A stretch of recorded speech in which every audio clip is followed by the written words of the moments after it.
I now have about 30 hours in Helldivers 2. Like many other people, I love this game. I think it's amazing. And I want to talk about all the little things that the game does. Well, some little, some very big, that the game does to be this amazing. Because a lot of it is stuff that is really ingeniously put into the game to make it this good, but it's not very apparent. I had to really sit down and think, like, what makes this game so special? So I want to talk about all of those really smart touches that the game does. I don't normally do traditional reviews on this channel. I normally either do really long analysis of stuff, which I still might do for Helldivers 2, or I try to look at stuff that maybe goes unseen and put into words some of the more difficult things to describe or that don't go noticed as much in amazing games. But if you're looking for a review of Helldivers, yet another one, yeah, it's 100% worth your money. To me, that's what a review should do, is tell you if something is worth your money or not. It is when it's working. If the matchmaking is working and the servers are working, which isn't all of the time right now at the moment of recording this, but having said that, let's talk about all the reasons that it is. Now, number one, where I'm going to start off is a bit of a cop-out, because I do think this one is a bit more obvious, but it's still really important that we talk about it, and that is the tremendous quality of controlling your character and shooting guns in this game. For me, the closest point of comparison, the instant I started moving, was Metal Gear Solid 5. The type of stuff where I was like, damn, is this running on the same engine, like the modified Guerrilla engine for Death Stranding? Is this running on the Fox engine? Did they just steal the Fox engine? Because it feels so close to those games. And if there's one thing we can say about Death Stranding and about Metal Gear Solid 5, is that it feels amazing to move in those games. Especially Death Stranding, right? If you're gonna make a game about moving through places, that movement has to feel good. And Helldivers 2 nails it. The way the camera moves, the way that it bobs with each movement, and it kind of has that heft to accompany your character. You still feel incredibly nimble, but there's a weight to it that's conveyed through the camera movements as well. The sound design and the kickback of every gun in this game, even if on the balance side it might not nail it sometimes, the feeling of shooting guns is exceptional. The excitement of diving out of the way of a charger and then aiming down the barrel of your gun and taking it down is nailed. It feels amazing. It is addictive to just jump in and control a character and shoot the weapons. I frequently say that fundamentals are everything in a game. If you can make the experience of the character moving feel good, if you can make the experience of a person holding down the left stick forwards feel good, you have a winner. It's that simple. You then just have to build on top of that. But if you start from there, it's yours to lose. And Helldivers 2 absolutely nails it. Number two, though, is about what you experience when you first boot up the game, and it's about the tone that the game sets. And this one is super important, like so smart, and I didn't realize how much of an impact it had until way later playing the game, until you start reading through Reddit, or until you start actively talking on voice chat with randoms in matchmaking. And that's how it sets the tone for how they want players to feel and to interact with the game right from the start. The whole 60s, 70s wartime propaganda Starship Troopers blend that the game has is genuinely funny. I really didn't expect to laugh at it, to find it charming, to actually smile at some of the stuff that is said, at some of the little details and comments that flesh out this universe, but all of it guides you towards one key thing. This is not something you have to take seriously. This is a joke. This is funny. This is a funny concept. It's ridiculous. We're fighting for Super Earth and for democracy. A lot of the stereotypes are here, you know, how everybody is expendable to a degree just to ward off these evil menaces that are threatening Super Earth and democracy. And it might seem like it's been done to death, or it might seem a little cringy at the start. I know that when I first saw the trailers, I was like, you know, it's kind of charming, but it's also kind of cringy and kitsch. And when you jump into the game, it's really well executed, and it shows. You go on Reddit, you go on the communities for Helldivers 2, people just spam memes of the game using the words that the game likes to use. The developers stay in character when communicating on social media. And I know some people probably don't like it, but that does translate to how the community interacts with the game. When the servers are down, you see memes of people saying, well, it's not that the servers are down, it's that the automatons are striking the servers to avoid us receiving reinforcements. And that is all really important, because when you're playing the game, for as much as this can be a very serious try-hard game, at the toughest difficulty, you really have to have a specific plan, a loadout, communicate with your team to get through some of that stuff, and you can go for that sort of gameplay. A lot of what this game is hop in and have fun for a time with your friends or with randoms, just laugh and enjoy it. And that the first thing that the game kind of trains you to do is to be in the mindset of this universe, to tell you you're a Helldiver, and it's not that big of a deal. Just go out there, kill some bugs, have some fun. You should be laughing when a teammate blows you up and you fly halfway across the map. That shouldn't be a point of frustration for you. You should laugh it off, because you're out here fighting for democracy, and the ridiculous voice lines, come get some, or, you know, a cup of liberty, how much these quotes are now just being spammed across the internet, put into memes.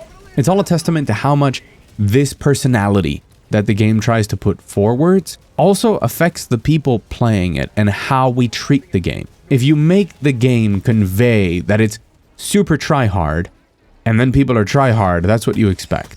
But it works the other way around. If you work your hardest to make the game feel like something dumb and fun, people are not going to take it as seriously and just have a good time. And that shows, and that matters so much. If you want a comparison point, I think Fall Guys did a good job with it, especially at launch, of saying, like, this is dumb fun. Come have dumb fun. And people go into it to do that. That keeps levels of toxicity, levels of cooperation, levels of viral clips and funny reactions to a maximum, and it makes the game so much more of a delight to play. The third point is how the difficulty system works, because the difficulty doesn't stop at selecting one of the 9 levels of difficulty. It's deeper than that. So, as a basis, you choose what difficulty you want to play on, and each difficulty not only increases in difficulty, like the types of enemies, the amount of enemies, but it also increases the amount of objectives per launch, per mission, and the amount of missions in each operation. That means that as the difficulty goes up, you're choosing to sit down for a longer period of time. You're sitting down and committing to a more grueling task, not only in its moment-to-moment gameplay, but in its length and the amount of things that you have to juggle and the amount of coordination necessary to pull this stuff off if you're looking for maximum efficiency. So that, really cool, but it's not where it ends. Because the really smart part about maximizing a mission is not just doing the objectives, it's doing the secondary objectives and exploring the map to its fullest to get the loot and rewards for the progression systems. If you really want to get as many medals as possible, if you want to get as many requisition credits and as many super credits as possible, not to mention samples of every quality, you need to go out there and explore the map. And that is a very organic difficulty slider that you have in the moment to choose during a mission, depending on how confident you're feeling, depending on how much time you have available, depending on just a long list of factors. Because you can jump into a level 7 mission and say, like, damn, I'm just not on my game, the squad's tired, Marlon's gotta go to poker night or something, let's just get this done as quickly as possible. Or, in a much more difficult decision, you can say, we're going to explore the whole map, let's split up in teams, let's have 2 people tackle the objectives and the other 2 people circle the map looking for all of the loot, and then we'll join up together. But you need to be confident that you're going to be able to take that on and get through it, unless things might spiral for the worse. It's not a huge commitment. There's plenty of respawn tokens. There are a way to increase those respawn tokens.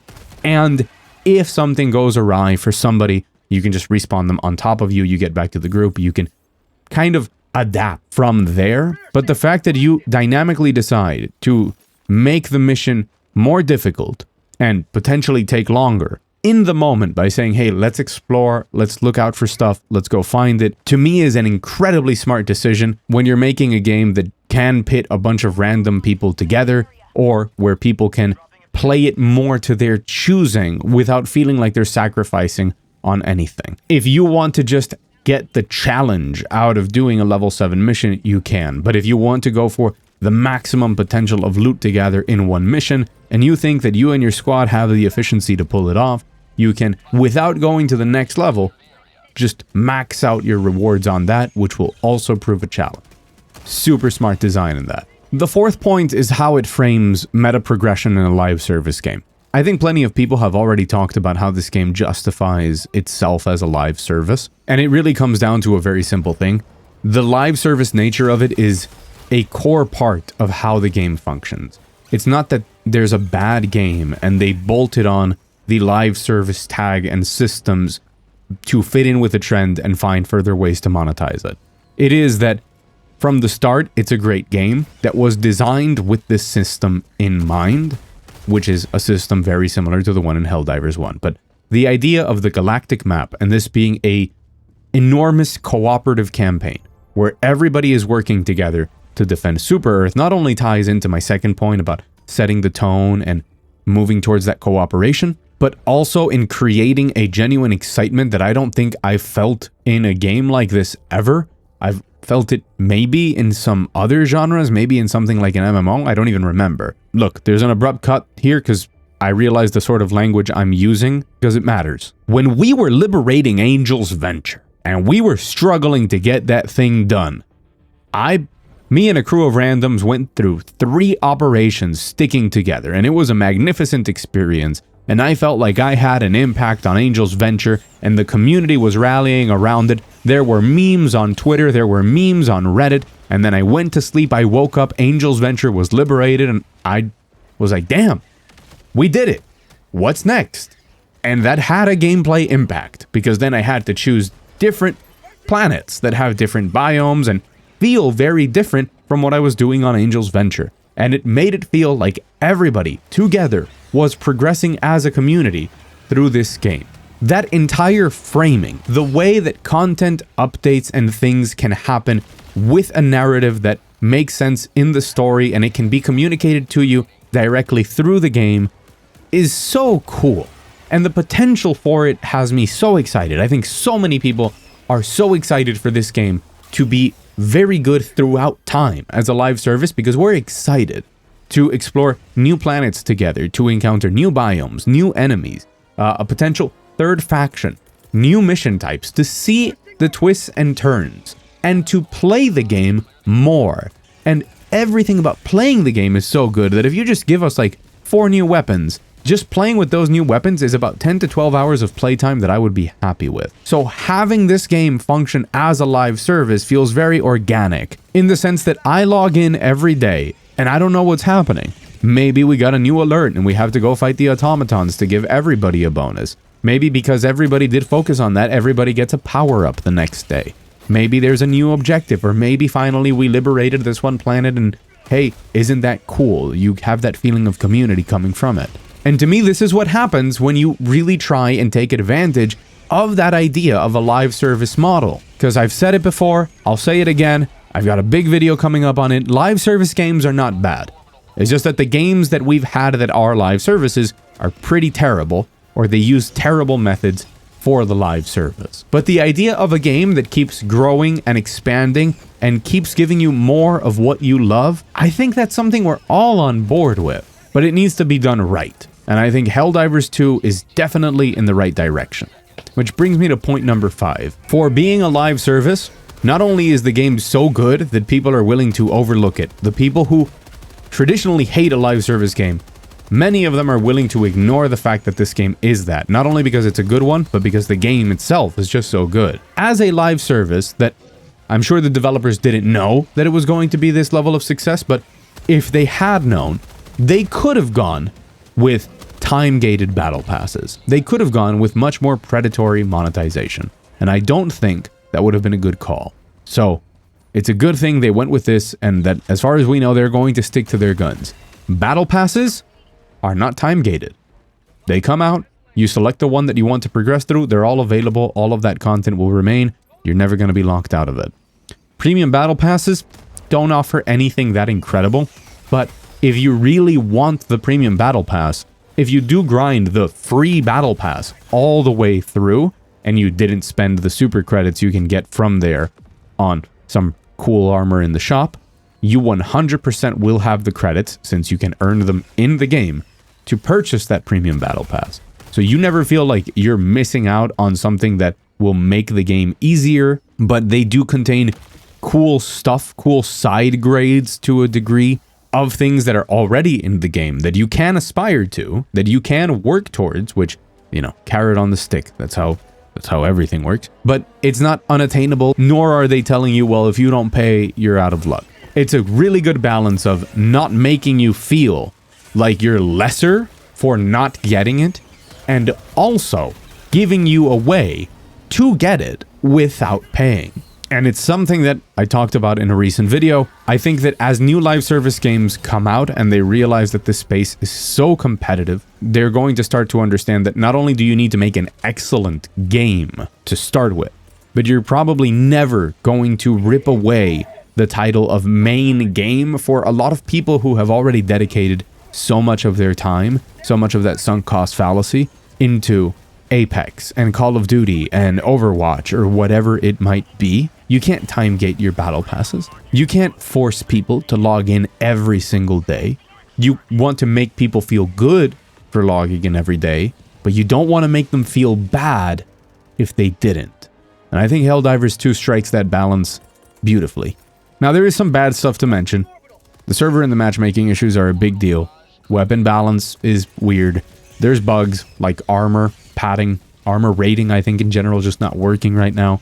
And of course, we're all concerned for how much content they're going to be able to pump out at what speed to keep all of us engaged and loving the game further. Not because I think we feel like the game doesn't offer enough at the moment, but because we like the game so much that we want more of it.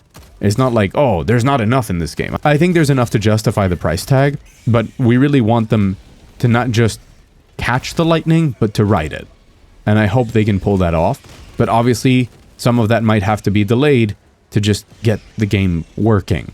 And that's firstly a shame, but second, a testament to just how good the game is, that despite the fact that it sometimes just isn't available to play, people are so desperate to play it, they like playing it so much in a very healthy, non-addictive way, because it doesn't have any creepy stuff to put its hooks into you, honestly, that they just keep trying to log on as the servers collapse. But I thought it was worth mentioning that at the moment, it's not all sunshine and roses. Anyways, I've been Mugthief. I hope I've talked to you about something that you found interesting, that brought some cool stuff, something to think about, maybe made you love this game even more than you already did. I like doing these sorts of videos. I think they're fun and creative and different from what we see every day on YouTube. And if you think so too, remember to like the video, that way it reaches more people, and remember to subscribe. Again, I've got probably a very big analysis of Helldivers 2 coming more in-depth, similar to a lot of the other long-form content that I make here on YouTube that you can find on my playlist. Just check out my channel. A sub to the channel would be amazing. And if you don't want to do it for me, do it for democracy. So yeah, once again, I've been Mugthief. Thank you so much for watching. And as always, I'll see you very soon.